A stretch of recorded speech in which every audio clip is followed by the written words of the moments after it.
Lisa Johnson is the co founder of Been There, Got Out, a high conflict divorce coach and a certified domestic violence advocate who has successfully represented herself through scores of court appearances. Lisa's case, published in the Connecticut Law Journal, is being used as legal precedent. Her live testimony helped pass Jennifer's Law in Connecticut, the third state in America to expand its legal definition of domestic violence to include coercive control. Lisa and her partner Chris, the male half of Been There, Got Out, coach people in high conflict relationships, divorce, custody battles, and co-parenting hell so they have the chance of the best outcome in family court and beyond. They also offer a weekly legal abuse support group for those dealing with narcissistic opponents in legal matters. Their book, Been There, Got Out, Toxic Relationships, High Conflict Divorce, and How to Stay Sane Under Insane Circumstances, was released last year and is on my recommended reading list. Lisa, welcome to talk about legal abuse. Yay! Thanks, Tracy. You have got such a wealth of knowledge that I know started with your own legal battle in your divorce. And many of our listeners are no stranger to these concepts of financial abuse, coercive control, and narcissism in the divorce. How common do you think these issues are in divorce cases? It's funny because my world is only high conflict, divorce, separations, custody battles, etc. So it feels like it's everyone, but it's only like 10% of the cases, which is a tiny percentage, but it's a huge number. Huge. Right. If you think about the fact that there are 700,000 divorce cases filed every year in the United States, approximately 10% of that is 70,000 new cases a year that are involving narcissism, coercive control, etc. And I think you're right. Given the work that we do, it probably feels like it's all there is out there, right? When I meet someone who talks about how they and their ex get together on the holidays, I'm like, that's amazing. Right? How? Yeah, Yes. right. Or Well, they even have phone calls sometimes.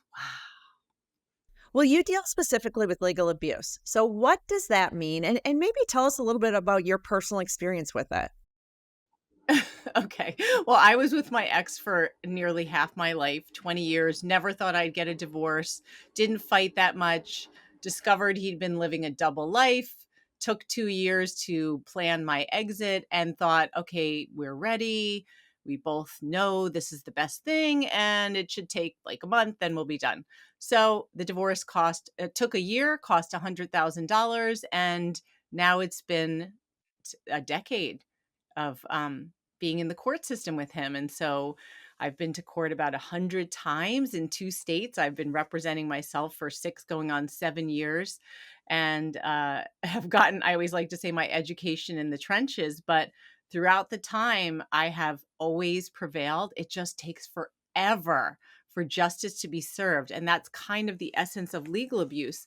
So that is the thing that was my life, that when I first started a few years ago, I didn't know there was a word, just like narcissism. We don't know what it is, but we're dealing with this crazy thing. And I stumbled upon the term legal abuse. There was nothing out there on social media. I felt like we started posting about it, and I was like, I need some kind of support. My background's in education. I know how to manage a classroom. I'm going to start a support group. Maybe if a couple people show up, it'll be worth it. And then within the first week, 12 people from all over the world, not just America, came, and that it just blew up from there. And I interviewed DV Leap, which is a nonprofit in Washington, D.C., and they told me that 80,000 people in America alone deal with legal abuse. And so that's where a person, and again, we're talking often about domestic violence, where financial abuse is 99% of the time on Mhm. top of other things. But that's where they use the legal system to continue to abuse an ex or an ex partner. And so the ways they do it, let me see if I can remember.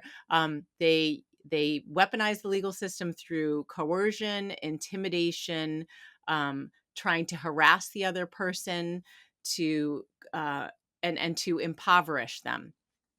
And so there's different ways that this happens, but I love the other words for it. It's sometimes referred to as litigation abuse, judicial terrorism, paper abuse because of all the motions For filed, sure. or stalking through the court.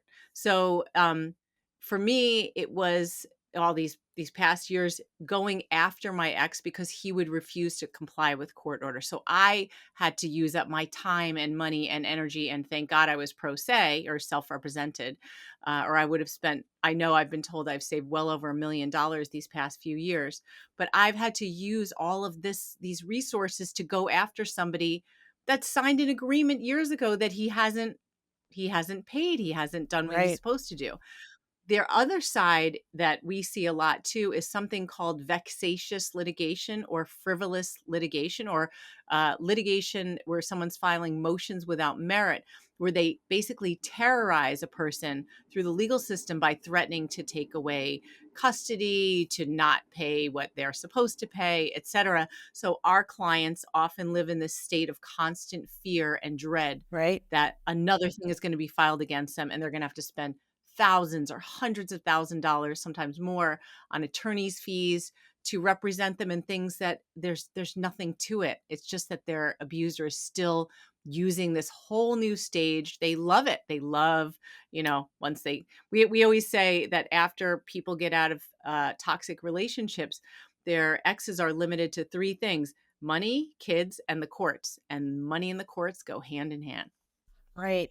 And they'll oppose things just to oppose them. They'll refuse to agree on anything.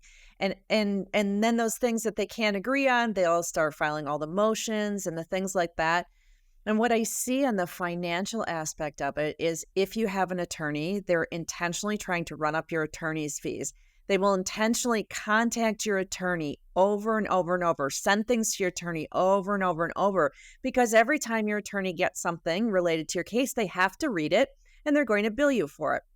But the other thing that I see is if they keep filing these motions and they're keeping hearings, you have to keep missing work to show up and fight for your rights. I mean, there's so many ways that they can do this. And I see it with my clients over and over. With all of your experience in this area, I want to talk about how a victim of legal abuse could cut down on their costs. Because as we said, running up the legal fees on purpose is one of the really typical things they do. They'll drag out the divorce for years. They're trying to bleed you dry financially. They're trying to probably get you to settle for something that's not in your best interest, but they're also trying to just financially devastate you. So, what can we do to cut down on those costs? Okay, so first of all, it's really important to get an attorney, not necessarily who's an expert in psychology, but who has is used to dealing with high conflict people and has very good social emotional intelligence. So you don't want to get a pit bull attorney For because sure. people that love to fight, that costs money, and it's just basically throwing money out the window. You want to get an attorney that can try to deal with somebody in a way that moves towards resolution, who tries to keep it out of court as much as possible and is conscious of saving you money. In our book, we have a chapter on choosing the right attorney, and we spent a lot of time asking attorneys who we respect what questions they should ask during the first meeting, but also like a consult, but also in what to expect from the relationship with your attorney. So one of my favorite questions to ask an attorney the first time I meet them, if I were doing this again, which never, never plan to, is how would you handle a case like mine? For Because sure. this way gives you the opportunity to see if the attorney has listened to you and understands the details of your case and can come up with a strategy for dealing with a difficult case like yours. Because if you just say, do you have experience with narcissists? Do you have experience with domestic violence? The answer we hate is, oh, we have experience with all cases. For And these sure. cases are illogical. So lawyers are trained in logic, and that's how the world in general Right. tends to approach everything. But when you're dealing with one of these, logic does not apply. So it's important to have a lawyer who is used to the very different techniques that are required to try to resolve these situations. So that is really important to get the right attorney from the get go, because that person, you're going to have an intimate relationship.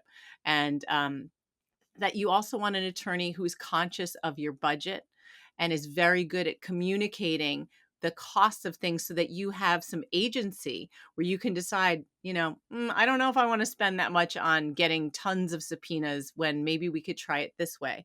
We often work with our clients on something we call taking strategic oversight and realizing that because they have a high conflict situation, that they're going to really require a team, and it's going to be more collaborative than just this knight in shining armor complex, like, ooh, I'm getting out of this terrible relationship, I'm going to throw $20,000 to an attorney and let them take charge. No, like, this is your life. Nobody cares as much as you do. Nobody knows your ex as well as you do. And you are the only one who's going to have to live with the consequences along with your children. So it's important to sort of like really understand that it's going to take an active effort from anyone in these situations, to play an active role to move it towards resolution. Do you find that attorneys are open to working with clients to control their legal fees? Because I think attorneys get a bad rap of people tend to think, oh, they just want to run up your fees in these divorce cases. Do you see them being willing to work with clients to keep the fees down? Definitely. I mean, we are lucky enough to meet like lovely attorneys. We we interview attorneys that we like, and the attorneys that we like and respect are the ones who are on. They have similar values to us. Like, let's help empower people. Let's not make things worse. We're already dealing with so much trauma. We don't want to add to it. So they want to empower their clients as well, and certainly they want to save. They want to help their clients save money. People have this idea, and maybe some lawyers are like this, but many lawyers hate high conflict cases. That's My right. own lawyer, who I adored, was like, "Don't send me any of your clients. Your case kept me up at night. It took a year. Like, it's a drag. I want to get in and get out and be done and on to the next person. I don't want to be in the mire of dealing with this muck." Like, my lawyer couldn't was like thrilled when when we were done. Right.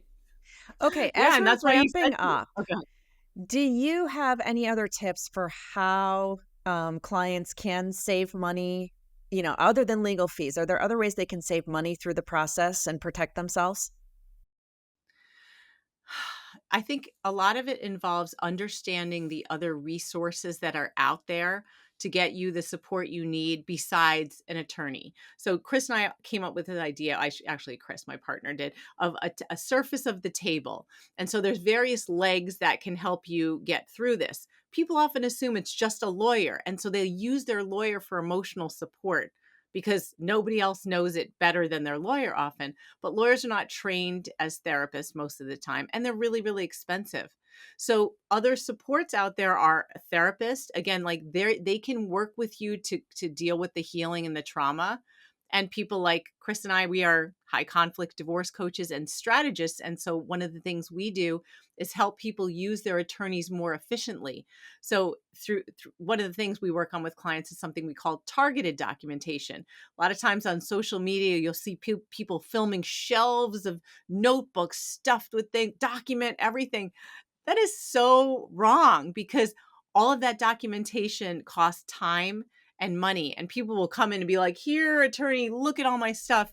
Nope. That's like hours and hours of unnecessary work. So it's really important to know what matters, find resources that can help you actually organize what you need, help you stay focused on the matter at hand in court, use your attorney more efficiently, get the emotional support you need to get through it. And another thing to understand is something we call the harsh New York reality check. You can't make it stop fast. There's no quick fix to somebody that's going to drag you through the legal system. But what you can do is understand what we call the marathon mindset, and that it doesn't mean that your life is going to be over or even that you have to put your life on hold, but there's ways to sort of turn it into background static. And a lot of that involves figuring out how to take care of yourself so you can not only get through this, but parent your kids well without destroying yourself in the process. So much good information packed into such a short amount of time. I know you have a free resource for our listeners, and it's a worksheet. Tell me more about that.